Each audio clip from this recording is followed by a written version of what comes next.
Hello everyone. आज की class में हम डिस्कस करने जा रहे हैं मोड वैल्यू। मेरा नाम है तनुज कुमार और आपका स्वागत है इस वीडियो चैनल मौलिक क्लासेस में। प्लीज़ ये वीडियो आप पूरा देखेंगे।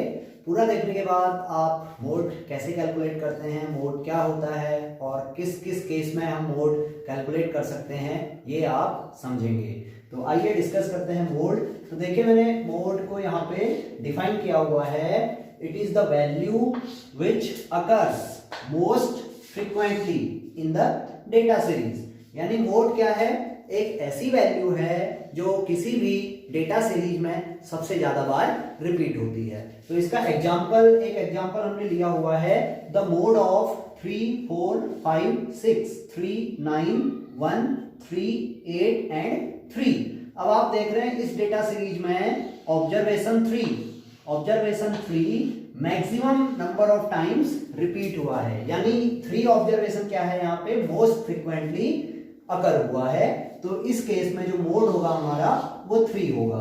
तो ये मेथड तो कहलाता है हमारा इंस्पेक्शन मेथड या डायरेक्ट मेथड। इसमें हम अपने डेटा को इंस्पेक्ट कर लेते हैं विजुअली, हम उसको मोड वैल्यू को विजुअली आइडेंटिफाई कर लेते हैं। अब सेकंड है मोड फॉर ग्रुप्ड डेटा।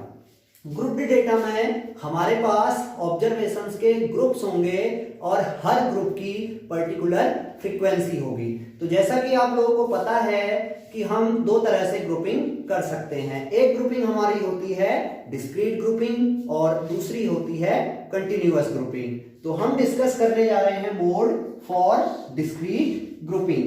तो डिस्क्रीट ग्रुपिंग में मोड वैल्यू या मोड ग्रुप वो ग्रुप होगा जिसकी फ्रीक्वेंसी मैक्सिमम होगी। जैसे हमने एग्जांपल लिया हुआ है यहाँ पे marks and number of students. तो हम देख पा रहे हैं मार्क्स हमारे अलग अलग ग्रुप्स में है। जैसे पहला ग्रुप है 5, सेकंड ग्रुप है 10, इसी तरह से लास्ट ग्रुप है 40। अब देखिए, जो फर्स्ट ग्रुप है 5 मार्क्स का, उसमें 2 स्टूडेंट हैं। यानी 2 स्टूडेंट ऐसे हैं जिनके मार्क्स एग्जैक्टली 5 हैं। सेकंड में 5 स्टूडेंट्स ऐसे हैं जिनके मार्क्स एग्जैक्टली 10 हैं। इसी तरह से हमने ये डेटा सीरीज यहाँ पे ग्रुप की हुई है। तो यहाँ पे जो मोड वैल्यू होगी, हमें देखना है किस ग्रुप की फ्रीक्वेंसी मैक्सिमम है। यानी ऐसे स्टूडेंट्स, ऐसा मार्क्स का ग्रुप जहां पे नंबर ऑफ स्टूडेंट्स मैक्सिमम है, वो ग्रुप हमारा मोड ग्रुप होगा। तो हम देख रहे हैं 15 स्टूडेंट्स यहाँ पे ऐसे हैं जिनके मार्क्स 25 हैं। तो 25 मार्क्स यहाँ पे मोड वैल्यू हो जाएगी। तो मोड को हम M0 से डिनोट करते हैं। तो इस केस में M0 25 होगा। तो अब इसमें आगे ये तो हो गया हमारा mode for a simple data series and mode for discrete groups. अब हम बात करेंगे कंटिन्यूअस ग्रुप्स की। अब यहाँ पे हमारे पास कंटिन्यूअस ग्रुप्स होंगे। Continuous groups means continuous data, continuous intervals पे हमारे पास डेटा होगा। तो उस केस में मोड वैल्यू कैसे हम कैलकुलेट करते हैं वो हम देखते हैं। तो उस केस में जो पहला स्टेप होगा, स्टेप फर्स्ट हम डिफाइन करेंगे। तो स्टेप फर्स्ट होगा identifying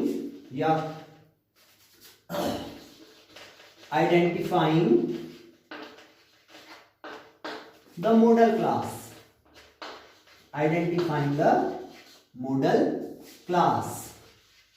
Identifying the model class, that is the class for which the corresponding frequency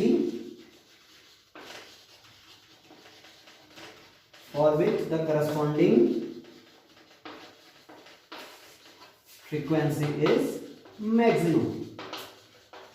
यानी यहाँ पे हमारे पास डेटा इंटरवल्स में होगा, क्लास इंटरवल्स में जो हमारे ऑब्जर्वेशंस होंगे वो क्लास इंटरवल्स में होंगे।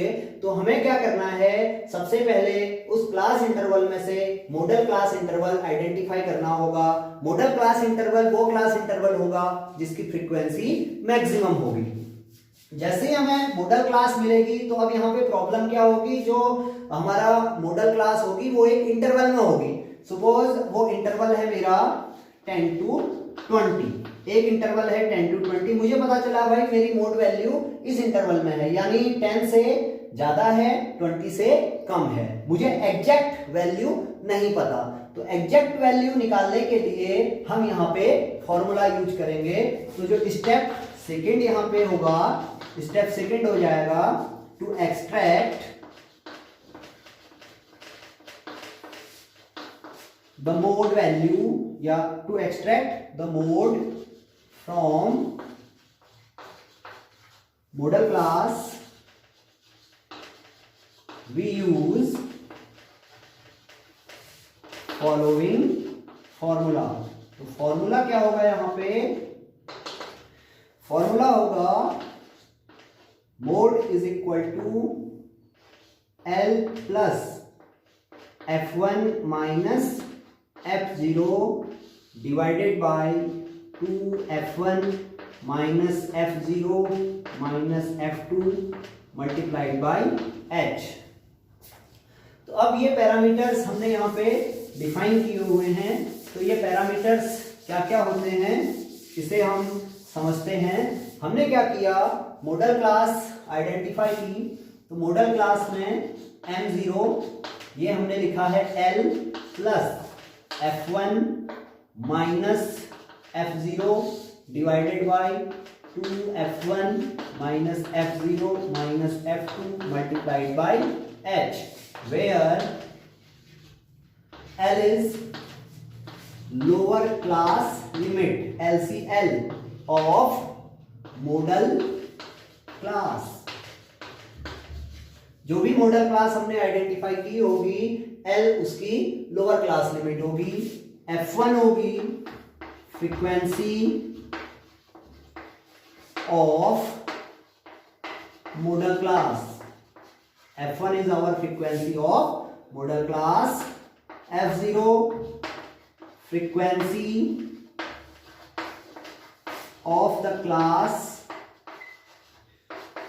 preceding the model class. यानी ध्यान से देखिए यहां पे F1 हमारा फ्रीक्वेंसी ऑफ मॉडल क्लास है और F0 मॉडल क्लास से ठीक पीछे वाली क्लास की फ्रीक्वेंसी होगी। और सिमिलरली F2 होगा frequency of the class succeeding the model class। F2 यहां पे फ्रीक्वेंसी है, किस क्लास की फ्रीक्वेंसी है, जो मॉडल क्लास से ठीक अगली क्लास उसकी फ्रीक्वेंसी यहां पे F2 होगी। और H होगा हमारा इंटरवल ऑफ मॉडल क्लास। तो इस तरह से हमने अपने पैरामीटर्स डिफाइन कर लिए। हमारा L है हमारा lower class limit of model class, F1 है frequency of model class, F0 है frequency of the class preceding the model class, और F2 है frequency of the class succeeding the model class, और H होगा यहाँ पे class interval of model class. तो इस फॉर्मूले को हम एक क्वेश्चन में अप्लाई करते हैं।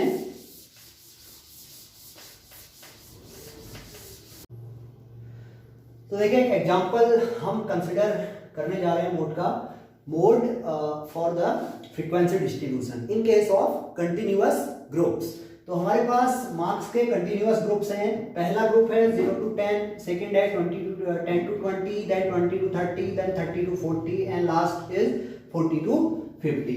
और हर क्लास इंटरवल की हमें फ्रीक्वेंसी गिवन है और हमने क्या करना है, यहाँ पे मोड कैलकुलेट करना है by using the formula of mode. अब देखिए यहाँ पे हम क्या कर सकते हैं, मोड को ग्राफिकली भी कैलकुलेट कर सकते हैं। तो पहले हम देखते हैं फॉर्मूले से कैसे हम मोड वैल्यू कैलकुलेट करेंगे। तो फॉर्मूला हमारे पास है mode equal to L plus F1 minus F0 divided by 2F1 minus F0 minus F2 multiplied by H। तो जैसा कि हमने बताया एल हमारा सबसे पहला स्टेप हमारा यहाँ पे है मॉडल क्लास को आइडेंटिफाई करना। इन क्लास इंटरवल्स में मॉडल क्लास कौन सी है, तो हमें देखना होगा जिस क्लास की फ्रीक्वेंसी मैक्सिमम होगी वो क्लास हमारी मॉडल क्लास होगी। तो देखिए 15 यहाँ पे मैक्सिमम वैल्यू है, तो 15 के करस्पॉन्डिंग क्लास है हमारी 20 to 30। तो हम कह सकते हैं हमारी जो मॉडल क्लास है, मॉडल क्लास यहाँ पे 20 to 30 है। तो मॉडल क्लास हमारी आइडेंटिफाई हो गई।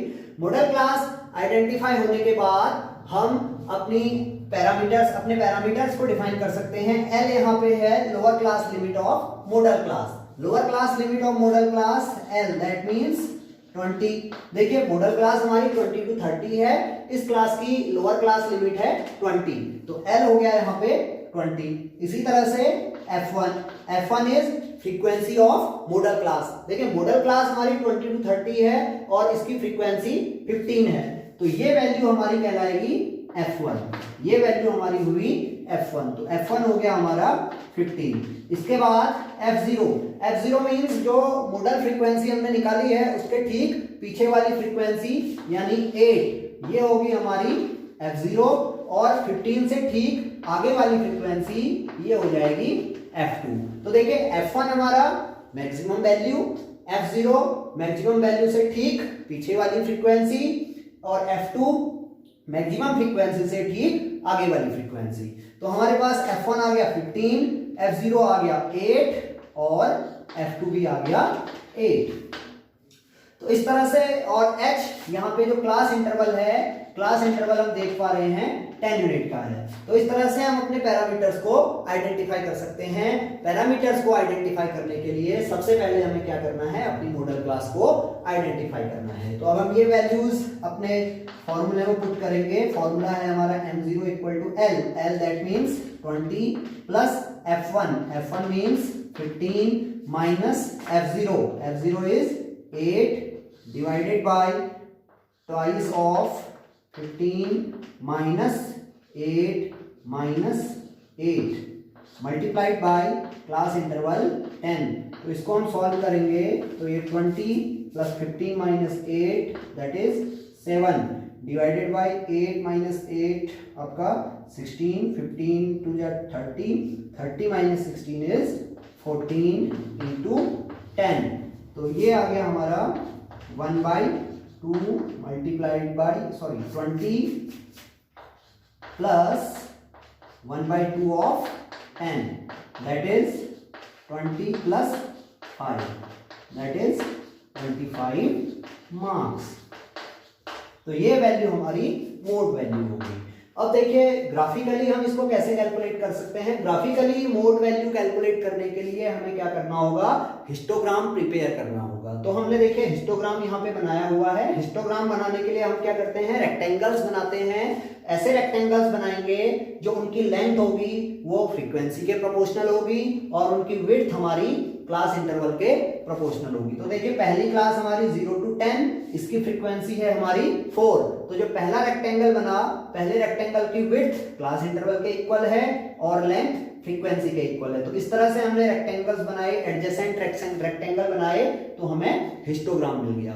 तो देखिए हिस्टोग्राम की हेल्प से कैसे हम मोड कैलकुलेट करते हैं। तो सबसे पहले स्टेप में हम आइडेंटिफाई करेंगे हाईएस्ट पीक कौन सी है, हाईएस्ट रेक्टेंगल कौन सा है। तो हम देख पा रहे हैं ये रेक्टेंगल हमारा सबसे हाईएस्ट है, तो हमने इसको सेलेक्ट कर लिया। इसके बाद इसके दो एडजेसेंट रेक्टेंगल्स को हम सेलेक्ट करेंगे, एक सक्सीडिंग रेक्टेंगल, दूसरा प्रीसीडिंग रेक्टेंगल। तो ये देखिए ये हमारा प्रीसीडिंग रेक्टेंगल, ये मॉडल रेक्टेंगल और ये सक्सीडिंग रेक्टेंगल। तो हमने क्या करना है, जो आपका ये वाला रेक्टेंगल है ठीक इसके पीछे वाला रेक्टेंगल है, इसकी इस लेफ्ट कॉर्नर को मॉडल रेक्टेंगल के राइट कॉर्नर से कट करना है इस तरह से। और फिर जो हमारा सक्सीडिंग यानी जो राइट रेक्टेंगल है, इस राइट रेक्टेंगल के राइट कॉर्नर को फ्रीक्वेंसी रेक्टेंगल के लेफ्ट कॉर्नर से कनेक्ट कर देना है इस तरह से। तो क्या किया, इस रेक्टेंगल के लेफ्ट कॉर्नर को हाईएस्ट रेक्टेंगल के राइट कॉर्नर से कनेक्ट किया और succeeding that means right rectangle के राइट कॉर्नर को फ्रीक्वेंसी रेक्टेंगल के लेफ्ट कॉर्नर से कनेक्ट कर दिया। तो हमें इस तरह से ये एक डायग्राम मिला। इस डायग्राम में जो इंटरसेक्शन पॉइंट यहाँ पे है, इस इंटरसेक्शन पॉइंट को जब हम नीचे परपेंडिकुलर डालेंगे तो जहां पे परपेंडिकुलर आएगा ये वैल्यू हमारी मोड वैल्यू होगी। और आप देख रहे हैं परपेंडिकुलर कहां पे है, 25 पे है। तो यहाँ पे डेटा सेट की मोड वैल्यू 25 हो गई। तो इस तरह से हम अपना mode manually that means with the help of formula और ग्राफिकली कैलकुलेट कर सकते हैं। अब देखिए प्रॉब्लम क्या होती है, कभी कभी इस तरह की प्रॉब्लम लिमिटेशंस जिसे हम कह सकते हैं, तो अब हम लिमिटेशंस डिस्कस करते हैं। तो लिमिटेशंस डिस्कस करने में देखिए क्या हो सकता है, आप मोड को इस तरह से डिफाइन कर रहे हो, आपने कहा भाई मोड वैल्यू क्या होगी, वो ऑब्जर्वेशन होगा जो सबसे ज्यादा बार रिपीट होगा। तो कभी कभी क्या होगा, जैसे मैं एक डेटा सेट लिखता हूं 2, 5, 6, 7, 9 एंड 10। अब मैं कह रहा हूं भाई इस डेटा सेट का मोड कैलकुलेट करिए। तो हम यहां पे देख रहे हैं कि हर ऑब्जर्वेशन क्या है, एक एक बार रिपीट हुआ है, कोई भी ऑब्जर्वेशन 2 बार रिपीट नहीं हुआ है। तो यहाँ पे जो मोड होगा वो एग्जिस्ट नहीं करेगा, मोड यहाँ पे एग्जिस्ट नहीं करेगा। तो हम कहेंगे मोड डज नॉट एग्जिस्ट। इस केस में मोड हमारा एग्जिस्ट नहीं करेगा। अब कहीं पे क्या प्रॉब्लम होगी, जैसे मैंने डेटा सेट लिखा 2, 4, 4, 2, 5, 6, 4, 7 एंड 2। इस तरह का डेटा सेट है। हम देख रहे हैं यहाँ पे कुछ ऑब्जर्वेशन हमारे रिपीट हो रहे हैं। जैसे हमने देखा 2, तो 2 रिपीट हुआ है, तो 2 की फ्रीक्वेंसी जब हम निकालेंगे तो ये 3 आएगी। और इसी तरह से जो सेकंड ऑब्जर्वेशन है 4, तो ये भी हम देख रहे हैं रिपीट हुआ है, तो हम देख रहे हैं 4 की फ्रीक्वेंसी भी क्या है, 3 है। तो यहाँ पे 2 मोड हो गए हमारे डेटा सेट में, एक हमारा 2, एक हमारा 4। तो इस केस में हम कहेंगे हमारा डेटा सेट क्या करता है, बाइमोडल है। यानी इस केस में जो डिस्ट्रीब्यूशन होगा वो बाइमोडल हो जाएगा। जहां पे 2 मोड एग्जिस्ट करेंगे वो बाइमोडल, जहां पे कोई भी ऑब्जर्वेशन रिपीट नहीं होगा वहां पे हम कहेंगे मोड हमारा एग्जिस्ट नहीं करता है। तो ये तो हो गई लिमिटेशंस। अब कब हम मोड को यूज करते हैं, मोड को हम यूज करेंगे जब हमारा डेटा नॉमिनल स्केल में होगा। नॉमिनल स्केल मींस जहां पे सिर्फ आइडेंटिफायर्स होंगे, डेटा को हमें क्या करना होगा, सिर्फ आइडेंटिफाई करना होगा, वहीं पे हम मोड कैलकुलेट कर सकते हैं। यानी डेटा हमारा जब भी क्वालिटेटिव होगा तो वहां पे हम अपनी मोड वैल्यू को as a measure of central tendency use कर सकते हैं। इसका एग्जांपल जैसे हमें पता करना है कि मार्केट में किस ब्रांड का जूता सबसे ज्यादा बिकता है, ऑन एन एवरेज सबसे ज्यादा बिकता है, तो उस केस में हम क्या करेंगे, डेटा को नॉमिनली कलेक्ट करेंगे, आइडेंटिफाई करेंगे ना हमारे पास कि इतने ब्रांड्स हैं, जैसे एडिडास है, रिबॉक है, तो इस तरह के ब्रांड्स हम उसमें कंसिडर करेंगे और फिर उन ब्रांड्स की फ्रीक्वेंसी देखेंगे कि कौन सा ब्रांड सबसे ज्यादा बार रिपीट हुआ है। तो जो ब्रांड सबसे ज्यादा बार रिपीट होगा उससे हम कह देंगे वो उसकी सेल क्या है, सबसे ज्यादा है। तो मोड जहां पे डेटा हमारा क्वालिटेटिव होगा वहां पे हम मोड वैल्यू को कैलकुलेट करते हैं। Okay, thank you. अगर आपको ये वीडियो पसंद आया तो प्लीज़ इस चैनल को आप सब्सक्राइब करेंगे ताकि आने वाले टाइम में हम और वीडियोस अपलोड करें तो आपको नोटिफिकेशन मिलते रहें और आप कोई भी वीडियो हमारा मिस ना कर पाएं। Thank you very much.